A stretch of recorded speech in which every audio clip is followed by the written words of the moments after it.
Turn to Psalm 37. We're down to verse 24 tonight.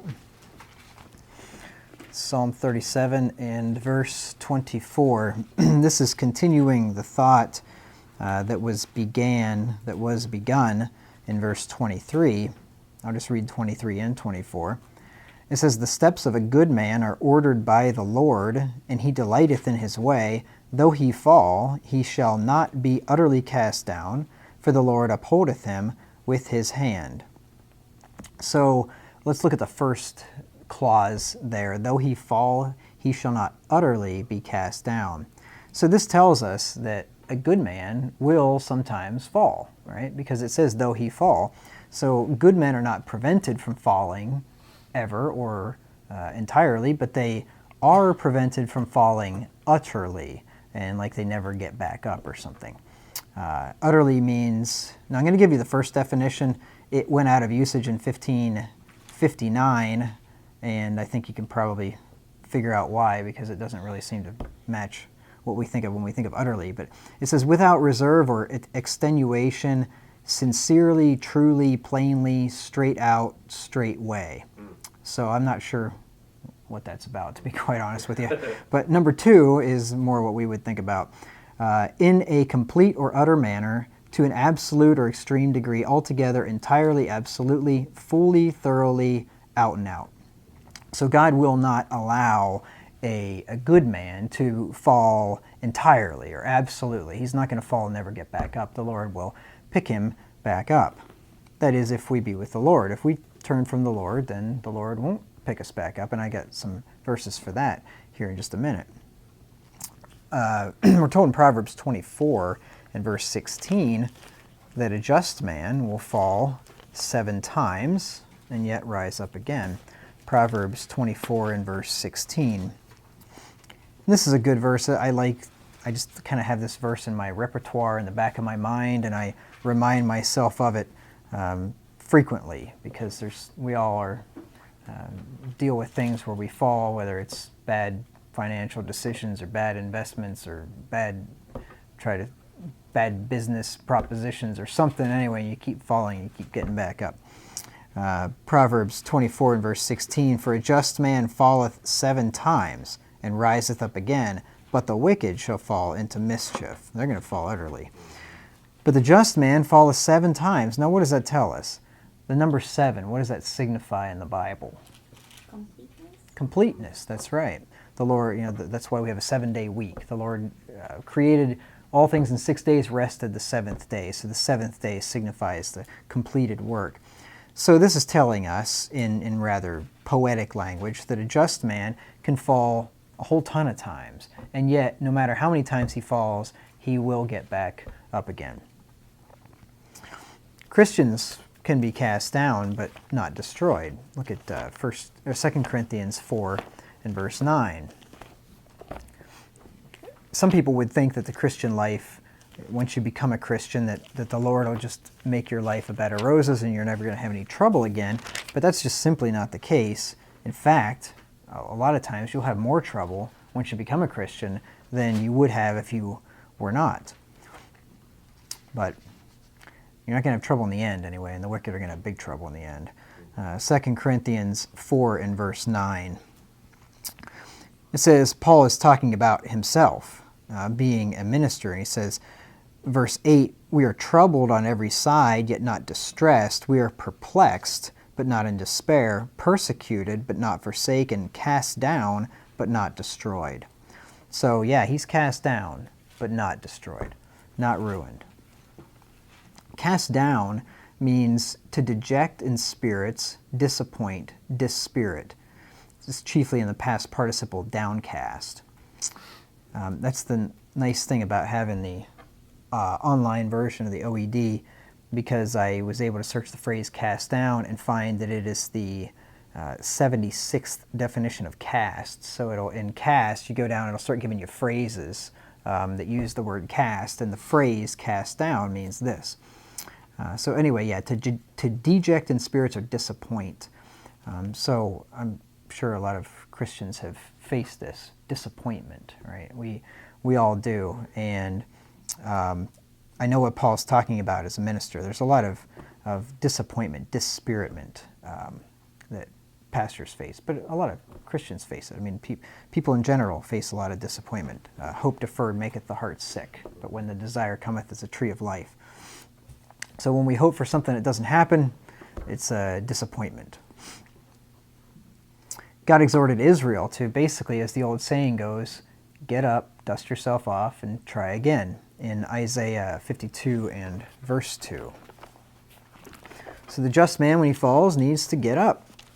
Get up, wipe yourself off, keep on trying. If you talk to virtually anybody that has ever been successful in business, they failed numerous times, over and over and over and over again. And they just kept trying and kept trying something else, and eventually it worked out for them.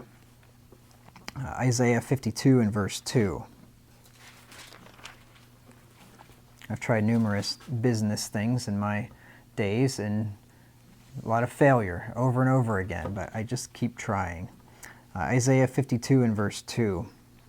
So shake thyself from the dust, arise and sit up, O Jerusalem, loose thyself from the bands of thy neck, O captive daughter of Zion. So he's basically telling Israel, get up, shake off the dust, and keep on moving. The just man falleth 7 times and riseth up again. Now the righteous can confidently say, like Micah said in Micah 7:8, when I fall, I shall arise. And the reason is because the Lord is with him. Micah 7 and verse 8. You don't ever want to say this in your own strength or out of your own pride, but if you trust that the Lord will pick you up, as this verse that we're studying tonight says, that the Lord uphold you with his hand, then we can say that when I fall, I shall arise. Micah 7 and verse 8.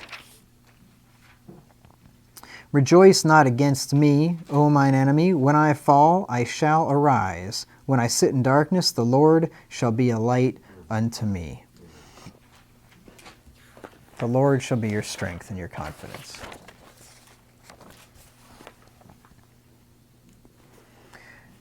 Now, a good man, it's not to say that nothing bad's going to happen to him of his own fault, because good men fall into sin like other men do. And when good men fall into sin and they rebel against God, he will allow them to fall until they call upon him, and he'll save them, and he won't let them utterly fall. In Psalm 107, verses 9 through 13. And sin is insidious, and the devil is insidious. And sometimes we think we're doing the right thing, and we're not. And we can fall until we turn back to the Lord. Psalm 107, verses 9 through 13. It says, for he satisfieth the longing soul, and filleth the hungry soul with goodness. Such as sit in darkness, and in the shadow of death, being bound in affliction and iron. And here's why. Because they rebelled against the words of God. They did not keep the words of God, and contemned the counsel of the Most High. They held the counsel of God in contempt. Something that God said, they held in contempt. They rebelled against his words. Therefore, he brought them down with he brought down their heart with labor. They fell down, and there was none to help. God brings them down, they fall. Then they cried upon the Lord in their trouble, and he saved them out of their distresses. That's how it goes. God satisfies the longing soul. He takes care of them. And then they rebel against him in their success, in their affluence, in their wealth, in their whatever. And they're brought down low until they call upon the name of the Lord. And then he raises them back up. If a good man turns from God and defiles the temple of God, the church, God will destroy him. Look at 1 Corinthians 3, 6 through 17. 16 through 17. 1 Corinthians 3, 16 through 17.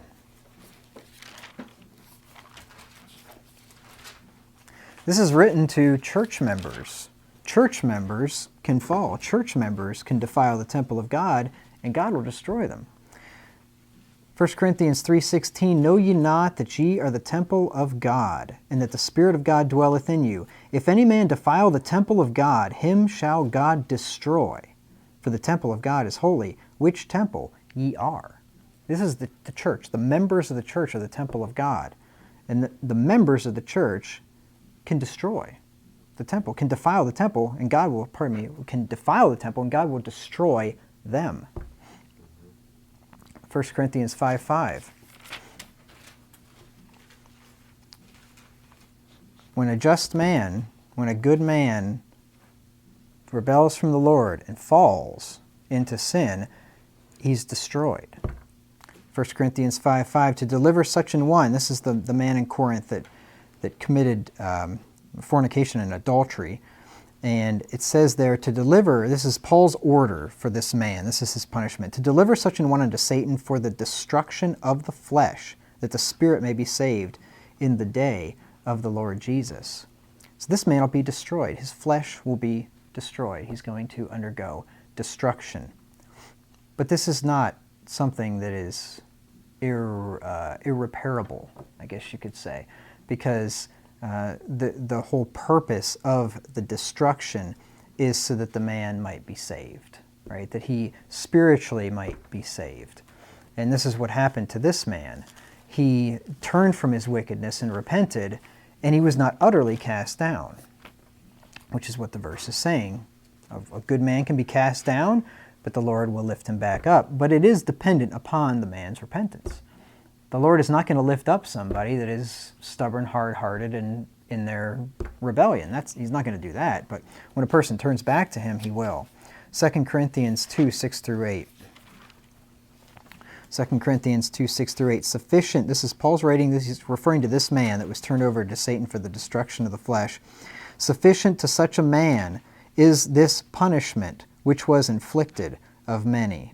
See, destruction is punishment. Sufficient unto such a man is this punishment which was inflicted of many. So that contrariwise ye ought rather to forgive him and comfort him, lest perhaps such a one should be swallowed up with overmuch sorrow. Wherefore I beseech you that ye would confirm your love toward him. So once the man turned and was sorry for his sin, then the Lord's hand lifts him back up. He restores him. Let's look at that second clause there in the verse that we're looking at in Psalm 37. The Lord upholdeth him with his hand. Though he fall, he shall not utterly, how does he say it? Though he fall, he shall not utterly be cast down, for the Lord upholdeth him with his hand. The Lord upholdeth him with his hand. This is the reason why the good man, the righteous man, will never fully be cast down, because underneath him is the hand of God. It's kind of like we were talking about the stock market today, and it falls. It's like you could say the stock market will never utterly fall because the Federal Reserve upholdeth it with its hand. You know, they step in there and they put a stop and they don't let it fall. It's a horrible analogy, but that's what God does too.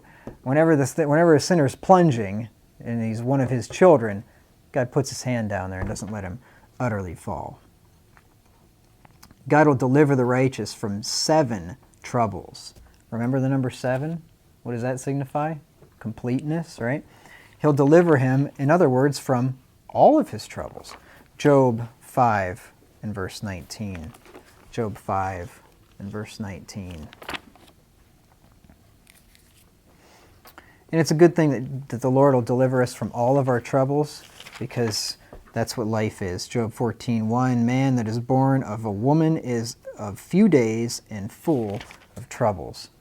And thankfully the Lord delivers us from them. Job chapter 5 and verse 19 says, he shall deliver thee in 6 troubles, yea, in 7 there shall no evil touch thee.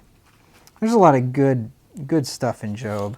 And the interesting thing is that a lot of these amazing things were written by Job's so-called friends, who were in some cases totally wrong about Job, and yet they had some profound theological truth that even the Apostle Paul quotes. This right here in verse 13 in Job 5:13, he taketh the wise in their own craftiness, and the counsel of the froward is carried headlong, and Paul quotes that in 1 Corinthians 3. He taketh the wise in their own craftiness. So interesting that, Paul can look back and say, he can look at a book where these guys, where their opinions that they were issuing were wrong in some cases about Job. And yet he can look back through there and he can pick out whatever they said was right, or if it was right but not right about Job or whatever, he can take that and go with it. Misapplied scripture, like Yes. the devil quotes scripture, they Yes. misapplied it, Yep. Jesus corrected it. Yep. And that's a lot of cases. I think in the book, that's a good example. In the book of Job, a lot of it's like that, because there's places where they're just wrong. And I've done it with some of the chapters I've gone through and just made notes beside it. Where wrong, right, but wrong about Job. So when they're accusing Job of being infinitely wicked and all these things, and saying he's basically reaping what he's sown, and which was just not true about Job. He had a pride issue, but he was not the wicked man that they tried to make him out to be. So anyway. Like an adulterer even, weren't they kind of basically accusing him, and he had to swear, hey, I've never looked at another maid other than my wife? Or... He did say that. I don't know if they were actually accusing him of adultery. I'd have to look at that. That is in chapter 31. I'm not sure. Yeah, I don't know if they were. I'd have to look at that a little more. But yeah, anyway, he was certainly making that defense. Maybe he was just pleading, just showing his righteousness that I have not done this. It says there in Psalm 34, verse 19, one of my favorite verses. This is one of your go-to verses, Psalm 34:19. If you ever have somebody, or it could be yourself, or your family member, or a friend, or brother in the church, when somebody calls you up and they're having a rough time, this is kind of one of my go-to verses that I can always comfort somebody with. Psalm 34:19 says, "Many are the afflictions of the righteous, but the Lord delivereth him out of them all." You can get, let's start with verse 17. I should have done that. "The righteous cry, and the Lord heareth, and delivereth them out of all their troubles. The Lord is nigh unto them that are of a broken heart, and saveth such as be of a contrite spirit." Not a proud, but a contrite spirit. "Many are the afflictions of the righteous, but the Lord delivereth them out of them all." So it tells us that we have many afflictions, like Job said, our few days and full of trouble, but that the Lord will deliver us out of all of them. This is exactly what the psalmist is saying here in Psalm 37. The Lord will not let him utterly fall, he upholds him with his hand. The Lord will not suffer the righteous to be moved in Psalm 55 and verse 22, which is another way of saying that he won't let him utterly fall. Psalm 55:22. It says, "Cast thy burden upon the Lord, and he shall sustain thee. He shall never suffer the righteous to be moved." And this is whenever you're dealing with the wicked. Sometimes wicked men come after the righteous. The words of his mouth, the previous verse, were smoother than butter, but war was in his heart. His words were softer than oil, yet they were drawn swords. And in this case, David says, cast your burden upon the Lord. He won't allow you to be moved, even if wicked men come against you. It tells us in Psalm 129 that the enemies of the righteous will afflict him many a time, but they won't prevail. Psalm 129, verses 1 through 2. We don't know how everything's going to work out in the midterm, but we know that no matter what happens, and no matter how many times we're afflicted by the wicked, that they will not prevail in the end. Even if they kill us, they won't prevail. Psalm 129 and verses 1 through 2. Many a time, I kind of like that. That's like a, you've probably heard people talk like that, like people in the South, many a time. Many a time have they afflicted me from my youth, may Israel now say. Many a time have they afflicted me from my youth, yet they have not prevailed against me. Many a time. Psalm 118 and verse 13. They will not prevail. Psalm 118:13. Thou hast thrust sore at me that I might fall, but the Lord helped me. Many devices in a man's heart, but the counsel of the Lord shall stand. People come against you with wicked intentions or something and try to destroy you. The Lord will not. The Lord won't allow them to prevail. He's going to help you. Here's one of my favorite verses in Isaiah 54 and verse 17. Especially as a servant of the Lord. This is a really comforting verse. No weapon that is formed against thee shall prosper, and every tongue that shall rise against thee in judgment thou shalt condemn. This is the heritage of the servants of the Lord, and their righteousness is of me, saith the Lord. Amen. That's the heritage of the servants of the Lord. When weapons are formed against them, they won't prosper.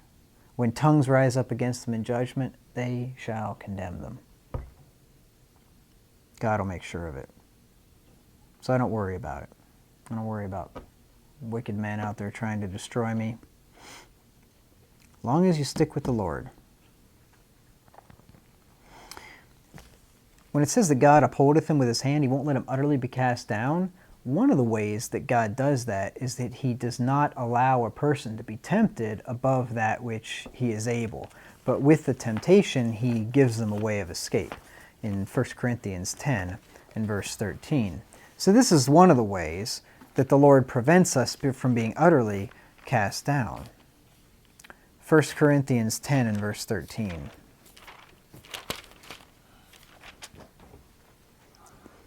There hath no temptation taken you, but such as is common to man. But God is faithful, who will not suffer you to be tempted above that ye are able, but will with the temptation also make a way to escape, that ye may be able to bear it.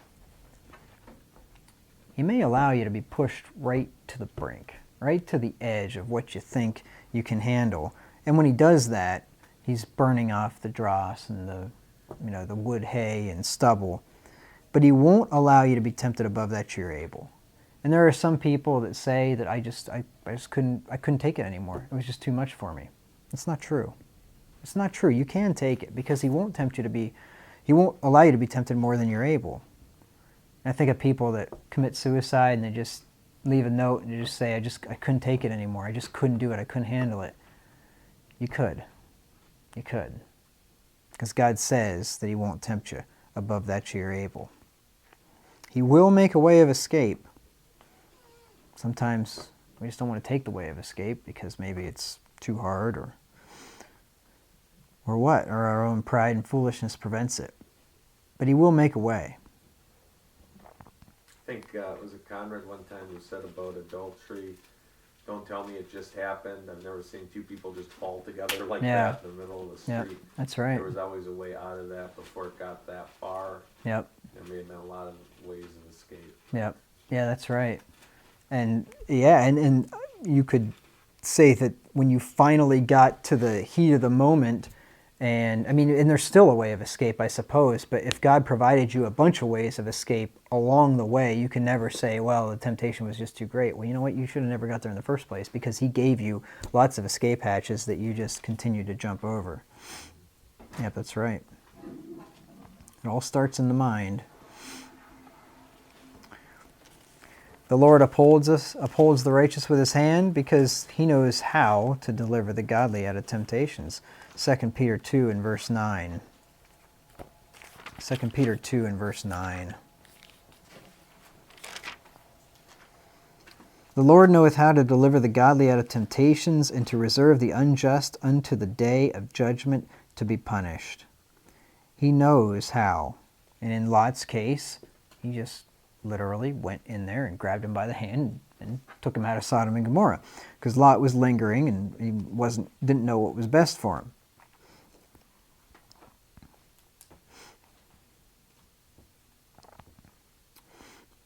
Paul experienced the deliverance of God when he was in desperate straits, and because of that, he was confident that the Lord would continue to deliver him.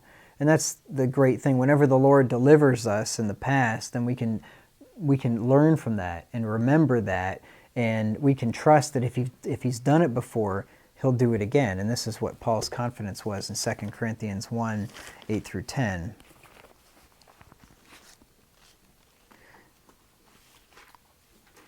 So I guess we should be thankful whenever God allows things to happen to us early on in our conversions and allows you to, like he said to the Hebrews, to put them through a great fight of afflictions. Because whenever you make it through that, then you can remember that deliverance for the remainder of your days. And there'll be plenty of them that the Lord will allow you to go through and tests to prove us. For 2 Corinthians 1, 8 through 10, it says, "For we would not, brethren, have you ignorant of our trouble which came to us in Asia, that we were pressed out of measure, above strength, insomuch that we despaired even of life. But we had the sentence of death in ourselves, that we should not trust in ourselves, but in God, which raiseth the dead, who delivered us," in the past, "from so great a death, and doth deliver in the present, in whom we trust that he will yet deliver us." So we remember the past deliverances. We trust that whatever we're going through right now, the Lord will deliver us out of. And we trust that whatever comes at us in the future, he will yet deliver us. And not only does he deliver us, and not only does he reach out his hand and not let us utterly fall, but he comforts those that are cast down. So when we're cast down, then he sends comforts our way. And I thank God for this. 2 Corinthians 7 and verse 6. And this is one of the greatest comforts that God can send, is to send a friend right at the time when you need one. Paul says in 2 Corinthians 7 and verse 6, let me read the context here. Verse 5, "For when we were come into Macedonia, our flesh had no rest, but we were troubled on every side. Without were fightings, within were fears. Nevertheless, despite all that stuff, God, that comforteth those that are cast down, comforted us by the coming of Titus." Paul was in some real trouble and affliction, and the way that God comforted him was to send him a brother, send him a friend to come and to lift up his spirits. And I thank God for doing that. That really helps. So that's how God upholds you with his hand and doesn't let you utterly fall. Let's go back to Psalm 37. Psalm 37 and verse 25.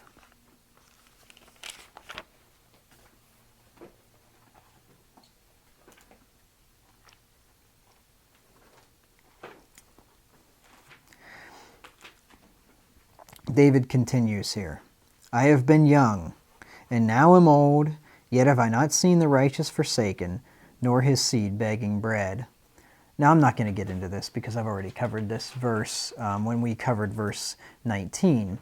But just notice that David had lived a long time, and though he lived throughout his 70 years, he had never seen a righteous man forsaken, never seen the children of the righteous man begging bread. God doesn't promise to provide all of our lusts, but he does promise to provide our basic human needs. Remember what Paul said in Philippians 4:19, "My God shall supply all your need according to his riches and glory by Christ Jesus." And that's all I'm going to say about that. We really covered that one in depth here just a few weeks ago. And let's go on to verse 26. I think we have time for that one. I don't think it's been too long yet. No, we got time. It hasn't even been a half an hour yet. Verse 26. David is still continuing the same thought that he began, well, at least as far back as verse 23. When he's talking about the good man, he talks about the good man, though he fall, the Lord will pick him back up. He won't allow him to be cast down. And then in verse 26, "He is ever merciful and lendeth, and his seed is blessed." Talking about the man.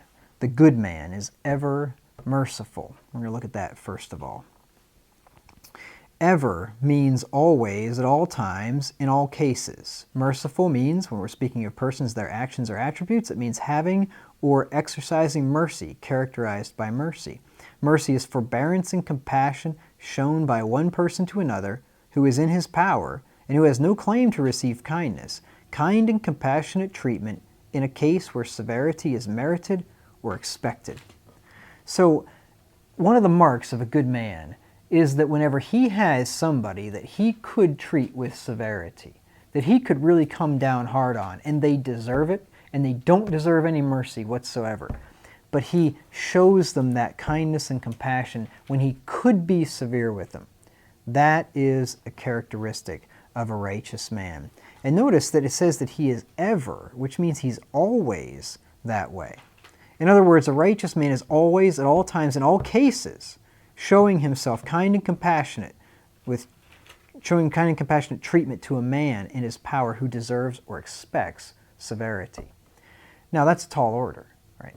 It's one thing to do that once in a while, but to always, ever, never not do that in all cases, that's the measure of a good man.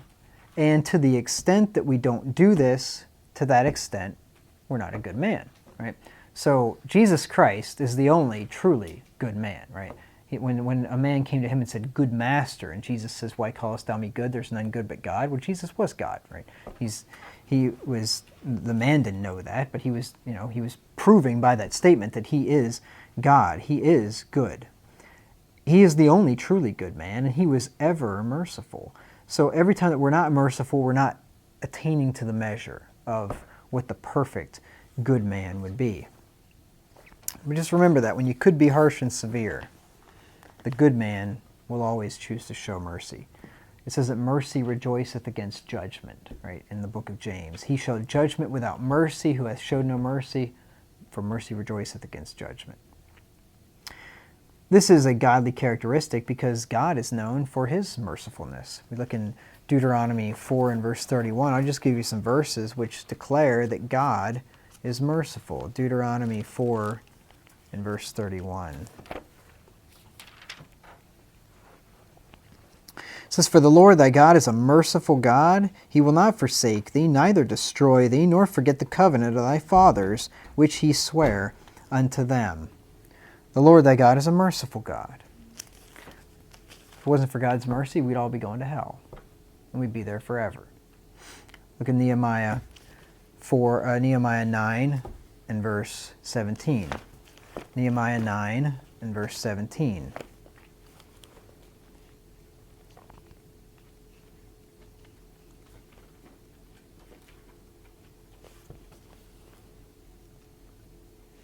Nehemiah 9 and 17. Nehemiah is just before Esther and Job. What page is that?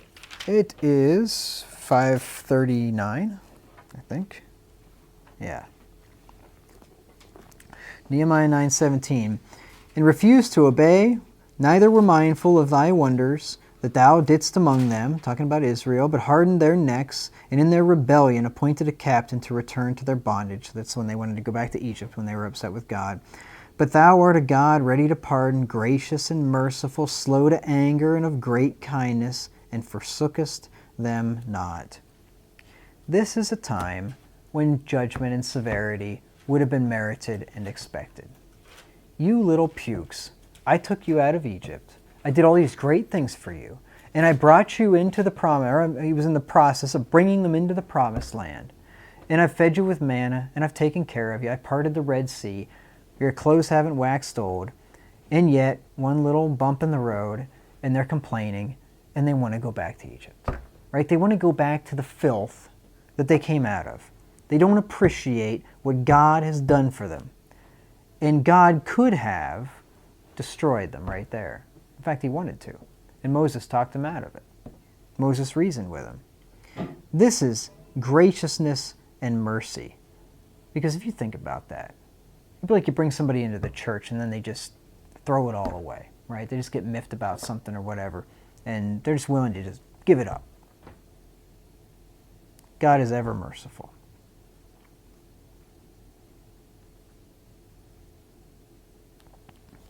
Look at Ephesians 2, 4 through 5.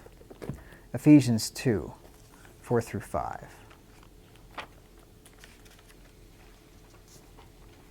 "But God, who's rich in mercy, For his great love wherewith he loved us, even when we were dead in sins, hath quickened us together with Christ. By grace ye are saved. This is speaking of God's eternal mercy. We were sinners. We were by nature the children of wrath, deserving God's eternal wrath. And God had mercy on us. For his great love wherewith he loved us, when we were dead in sins, quickened us together, saved us by his grace. We didn't deserve it. If you deserve it, it's not grace. We deserve severity. We deserved eternal damnation. And God, instead of eternal damnation, gave us eternal life. That's mercy.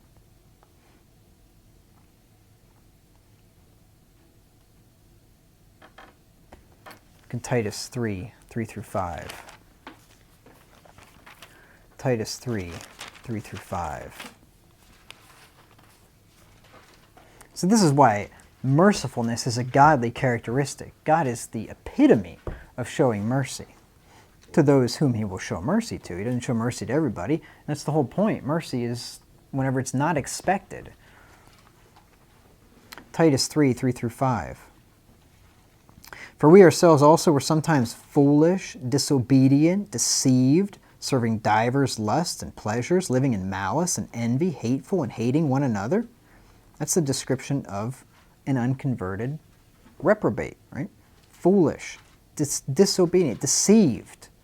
How many things were we deceived about before we were converted? Serving divers lusts, going after the lust of our flesh. Pleasures, living for ourselves. Malice and envy, we hated people, we envied people. Hateful, hating one another. But after that the kindness and love of God our Savior toward man appeared, not by works of righteousness which we have done, but according to his mercy, undeserved compassion. According to his mercy he saved us by the washing of regeneration and renewing of the Holy Ghost. People there in verse 3 certainly do not deserve mercy and compassion. Only a loving God who chooses to be, what was the definition of mercy? To show kindness and compassionate treatment, forbearance, forbearing to punish them for what they deserve.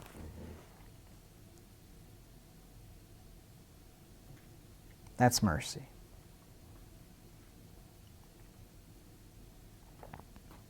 The merciful man can expect God to be merciful to him. If we are merciful, then we can expect mercy. If we're not merciful, we can expect judgment. 2 Samuel 22, verse 26. 2 Samuel 22 and verse 26. With the merciful thou wilt show thyself merciful, and with the upright thou wilt show thyself upright. With the pure thou wilt show thyself pure, and with the froward thou wilt show thyself unsavory. And this goes with God's children. You want to be merciful? God will be merciful to you. You want to be upright? He'll be upright with you. You want to be pure? He'll be pure with you. But you want to be froward? God's going to be unsavory. God is going to deal out the judgment that you deserve. The good man is ever merciful and lendeth, it says. He lendeth. A righteous man is merciful to the poor, this tells us, because his mercy is tied to his lending. So then naturally you're lending to people that are poor. So he's merciful towards the poor. In the law of Moses, God required loans to be made to fellow Israelites, and those loans were to be forgiven every 7 years. I think we looked at this before. I'll give you the verse for it in Deuteronomy 15, 1 through 2. And I'll show you a merciful lender here. Deuteronomy 15, 1 through 2. At the end of every 7 years, thou shalt make a release. And this is the manner of the release. Every creditor that lendeth aught unto his neighbor shall release it. He shall not exact it of his neighbor or of his brother, because it is called the Lord's release. That's the year of the release. Every 7 years, whoever you loaned money to, the debts were canceled. Right? You would let go of that debt. And if a man had a poor brother in Israel, and he was in need, he was to open his hand wide unto him, and provide him sufficient for his need. Verse 7. He's ever merciful and lendeth. Remember, if there be among you a poor man, and one of thy brethren within any of thy gates in thy land, which the Lord thy God giveth thee, thou shalt not harden thine heart, nor shut up thine hand from thy poor brother, but thou shalt open thy hand wide unto him, and shalt surely lend him sufficient for his need in that which he wanteth. So when a man was in need, you would lend. And you would even lend, if it was the 7th year, or the 7th year was right around the corner, you'd still have to lend to thy poor brother. And we looked at this verse, I don't know if it was last time or the time before. He says there in verse 9, beware that that there be not a thought in thy wicked heart, saying the 7th year, the year of release, is at hand, and thine eye be evil against thy poor brother, and thou givest him not, and he cry unto the Lord against thee, and it be sin unto thee. Thou shalt surely give him, and thine heart shall not be grieved when thou givest unto him, because that for this thing the Lord thy God shall bless thee in all thy works, and in all that thou puttest thine hand unto. For the poor shall never cease out of the land. Therefore I command thee, saying, Thou shalt open thine hand wide unto thy brother, to thy poor, and to thy needy in thy land. Even if it was right at the end, and you know you're going to loan this to him, and you know full well you're never going to get paid back. But you know what? That's what Jesus told us that we were supposed to do. We're supposed to Jesus said, lend, hoping for nothing in return. Luke 6, I think I made reference to this verse last time. I don't think I actually quoted it in read it. Luke chapter 6, verses 34. And if I did, forgive me. Luke 6, 34 through 36. I suppose it can't ever hurt to read the words of the Son of God twice. Luke 6, 34 through 36. He said, And if ye lend to them of whom ye hope to receive, what thank have ye? For sinners also lend to sinners, hoping to receive as much again. But like thinking that the Rockefellers are a bunch of philanthropists or something because they open up banks and loan to people and they expect to get paid back with interest. I mean, that's nothing. Yeah, it's nothing to write home about. But love ye your verse 34. Verse 35. But love ye your enemies, and do good, and lend, hoping for nothing again, and your reward shall be great, and ye shall be the children of the highest, for he is kind unto the unthankful and to the evil. Be ye therefore merciful, as your Father also is merciful. You see, remember the righteous man is ever merciful and lendeth.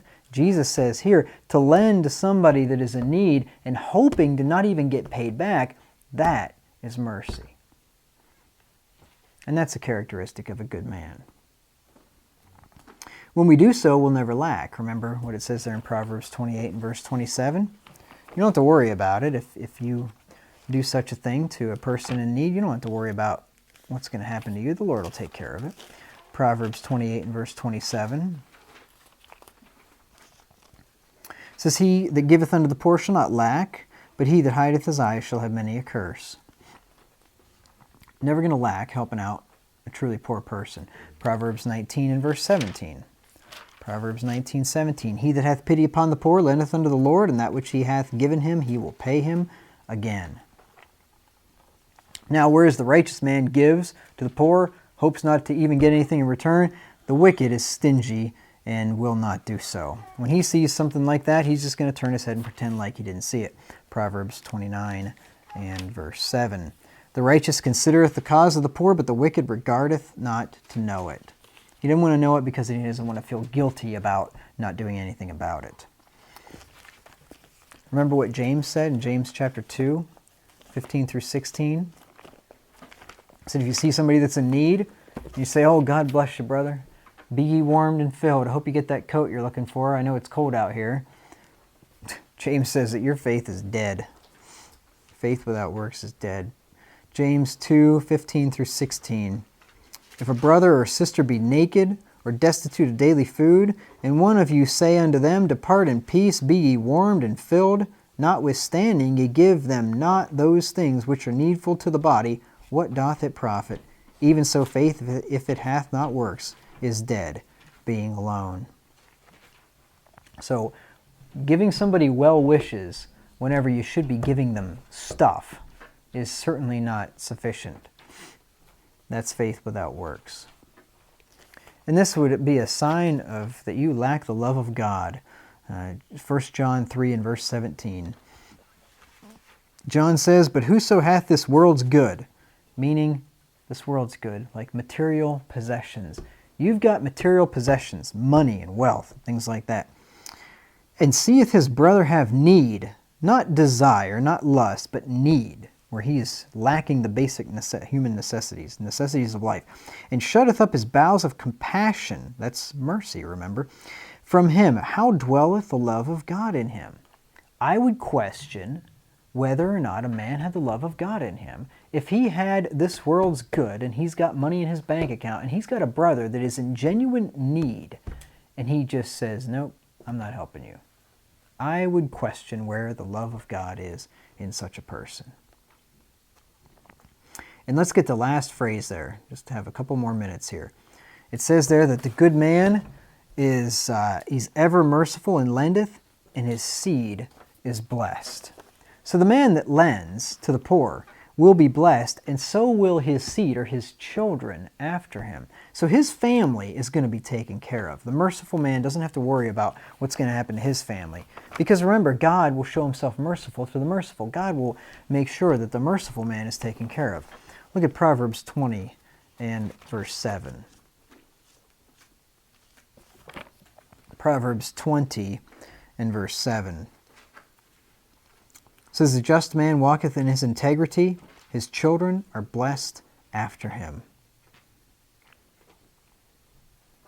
So if you love your children, walk in integrity, because your children will get a blessing from you doing that. Partially because they're going to learn by your example, and they're going to walk in integrity like you did, and partially that the Lord will just reward you, and He'll bless your children for that. So there's two different ways that that'll happen. His seed will not be begging bread. Remember what we just read in the last verse? "I've not seen the righteous forsaken, nor his seed begging bread." The righteous man will be blessed abundantly and will have enough to leave an inheritance to his grandchildren. So there's another reason why his children will be blessed after him if he's merciful, because then the Lord will bless him. Men will give to him out of their bosom, like Jesus said, and then he'll have enough to leave unto his children, and they'll be blessed after him, and even his grandchildren. And remember what it says there in Proverbs 13:22, that a just man leaveth an inheritance to his children's children, as we looked at last time. And we're going to call it quits there tonight. Next week, Lord willing, we will pick up with verse 27, which says, "Depart from evil and do good, and dwell forevermore." And I would say that that is the Christian life in a sentence. Depart from evil and do good, and dwell forevermore. That pretty well sums it up.